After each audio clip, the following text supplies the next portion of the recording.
A member of the House of Representatives wants to determine the proportion of voters in her district who favor a flat income tax.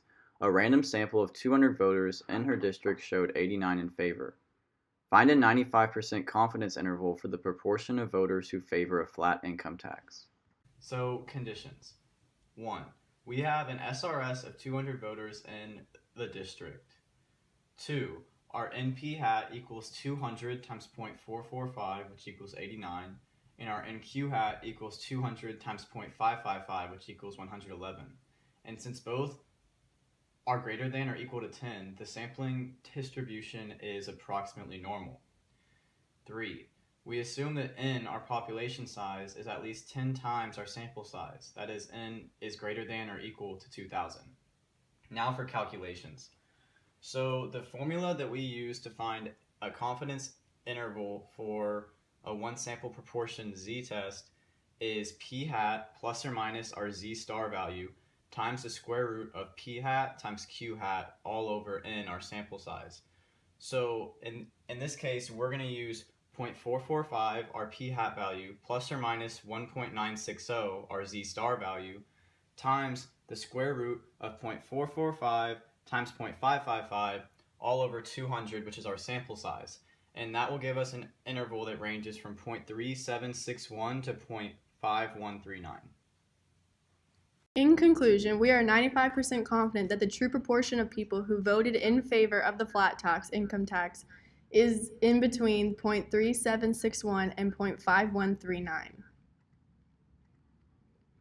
Does the confidence interval indicate whether a majority of the voters oppose the tax? Explain. No, since 50% is in the interval and the maximum value of the interval is only 51.39%, there is insufficient evidence to suggest that a majority of voters oppose the tax, as it could go either way. A random sample of 400 families in the city of Minneapolis showed that 192 of them owned pets. The city council claims that 53% of the families in the city own pets. Does the data indicate that the actual percentage of families owning pets is less than the 53% claimed? So our conditions for number 1, we have an SRS of 400 families in the city of Minneapolis. Number 2, NP hat equals 400 times 0.48, which is equal to 192, and NQ hat equals 400 times 0.52, which is equal to 208. And since both of these are greater than or equal to 10, the sample distribution is approximately normal. Number 3, we assume that N is at least 10 times the sample size. That is, N is greater than or equal to 4,000.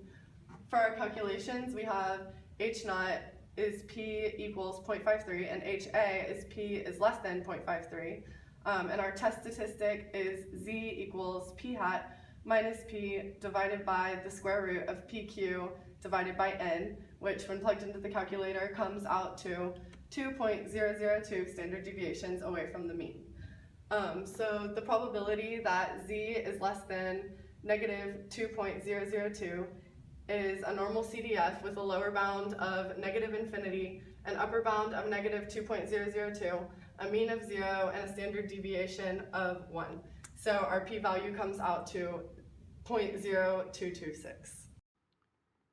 In conclusion, since the p-value of 0.0226 is less than alpha, which equals 0.05, we reject H naught.